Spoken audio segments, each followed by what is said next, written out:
Hello students, आज हम चर्चा करेंगे राजनीति विज्ञान में पढ़ाए जाने वाले पाश्चात्य राजनीतिक चिंतन के इतिहास से संबंधित एक विचारक की, जिनमें सर्वप्रथम है प्लेटो। प्लेटो एक पाश्चात्य राजनीतिक चिंतक थे। अगर उनके जीवन परिचय की बात करें तो प्लेटो का जन्म 428 ईस्वी पूर्व एथेंस, यूनान में हुआ था। उनका वास्तविक नाम एरिस्टोक्लीस था और प्लेटो के गुरु जो सुकरात थे, सुकरात ने ही प्लेटो की उपाधि उन्हें प्रदान की थी। और प्लेटो प्राचीन यूनानी राजनीतिक दार्शनिक था, जिसे कि प्राचीन राजनीतिक चिंतन दर्शन का पिता भी कहा जाता है। और जहाँ तक प्लेटो के अध्ययन पद्धतियों का सवाल है तो प्लेटो के चिंतन में द्वंद्वात्मक पद्धति, विश्लेषणात्मक पद्धति, निगमनात्मक पद्धति को शामिल किया गया था। जिस समय प्लेटो ने अपना राजनीतिक चिंतन शुरू किया, उस समय में जो परिस्थितियाँ थीं बहुत विभिन्न प्रकार की थी। एथेंस में आपसी संघर्ष एवं अस्थिरता और अराजकता जैसी स्थिति थी। लोकतंत्र का एक विकृत रूप था। लॉटरी व्यवस्था के माध्यम से पदों का चुनाव किया जाता था। इसके अलावा लोकतंत्र और अभिजात तंत्र में प्रतिद्वंद्विता चल रही थी। साथ ही लोकतंत्र की विजय के बाद सुकरात को अभिजात तंत्रीय दल का बौद्धिक नेता मानते हुए अंत में प्राण दंड भी दे दिया गया था।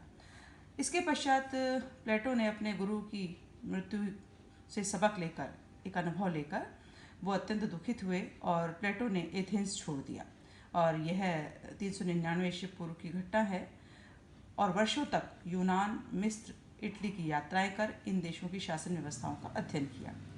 386 ईस्वी पूर्व वापस आकर एकेडमी नामक एक शिक्षण संस्थान खोला, जिसे कि यूरोप का प्रथम विश्वविद्यालय होने का भी गौरव प्राप्त है। अब जहाँ तक प्लेटो पर अपने गुरु के प्रभाव का प्रश्न है, तो ऐसा मानते हैं कि सुकरात का जो प्रभाव था, कुछ बातों को लेकर प्लेटो पर विशेष रूप था। जैसे सद्गुण ही ज्ञान है, ज्ञान ही संप्रभुता है और शासन एक कला है। अब इस संदर्भ में प्लेटो का कहना है कि हे ईश्वर, तुम्हें धन्यवाद है कि मैं ग्रीक हूँ, बर्बर नहीं, पुरुष हूँ, स्त्री नहीं।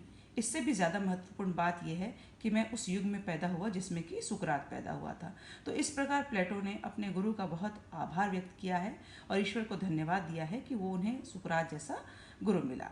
अब इस संदर्भ में मैक्सी ने कहा है कि सुकरात ने फिर से प्लेटो के रूप में शरीर धारण किया है। तो इस प्रकार पाश्चात्य राजनीतिक चिंतन में प्लेटो ने अपने गुरु से प्रेरित और प्रभावित होकर के अपने चिंतन को आगे बढ़ाया और उनसे अनुभव प्राप्त कर चिंतन के संदर्भ में विभिन्न रचनाएं प्रस्तुत की।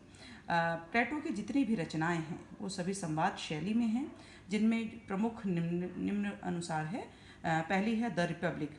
यह वह ग्रंथ है जिसे हम प्रथम आदर्शवादी रचना कहते हैं और ये मुख्य रूप से न्याय पर आधारित है। दूसरी रचना है द स्टेट्समैन, जिसमें तर्कशास्त्र संबंधी यह ग्रंथ है और उसमें कानून के महत्व को स्वीकार किया गया है। प्लेटो का अंतिम ग्रंथ लॉज है, जिसमें प्लेटो ने रिपब्लिक के कुछ विचारों का खंडन और कुछ विचारों में संशोधन किया है। इसका प्रकाशन प्लेटो की मृत्यु के बाद हुआ था। इसके अलावा और भी बहुत सारी रचनाएं हैं, जिनमें कुछ अन्य रचनाओं में हैं मेनो, यह प्लेटो की शिक्षा पर आधारित एक ग्रंथ है। इसके अलावा है सिम्पोजियम, जो कला और प्रेम पर आधारित है। सोक्रेटिस डायलॉग्स, जो सुकरात के संवाद से संबंधित है। अपोलॉजी, जो सुकरात की मृत्यु से संबंधित है। और अंत में गॉर्जियस नाम की रचना, जिसकी रचना प्लेटो ने अकादमी की स्थापना के तुरंत बाद की थी। तो स्टूडेंट्स, इस प्रकार प्लेटो का ये प्रारंभिक जीवन परिचय है। अगले लेक्चर में हम प्लेटो के एक अन्य विचार के साथ आपके साथ शामिल होंगे। Thank you.